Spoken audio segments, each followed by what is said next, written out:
आईचं खूप दिवसांचं हे स्वप्न मी केलं पूर्ण. नमस्कार, जय जिजाऊ, जय शिवराय, जय शंभूराजे. तर आज मी निघाली आहे मुंबईला. जाताना हे फायटर प्लेन्स दिसले. नंतर आमचा प्रवास खूप छान चालू होता. नंतर लोणावळ्यामध्ये आलो, छान नाश्ता वगैरे केला आणि आमचं मुंबईमध्ये आगमन झालं. छानसं असं महाराजांचं दर्शन घेतलं आणि आमच्या पुढच्या प्रवासाची तयारी केली.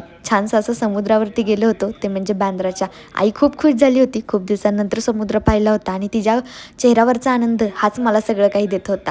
आणि त्याचबरोबर नंतर मला जायचं होतं द ताज लँड एंडला. तुम्ही म्हणत असाल का आलीस ताजला? तर हो सांगते. 5वीत असताना लालबागच्या राजाला आलो होतो आणि ताज हॉटेलच्या बाहेर चहा पित होतो. त्यावेळेसच मला आई म्हटली होती की सायलू, तू जेव्हा पण केव्हा कमवायला लागशील ना, तेव्हा मला ताज हॉटेलमध्ये घेऊन जायचं आणि चहा प्यायला द्यायचा बरं का. आणि आज तेच तिचं स्वप्न मी पूर्ण केलं आहे. आणि खरंच तिच्या चेहऱ्यावरचा आनंद माझ्यासाठी सगळं काही आहे.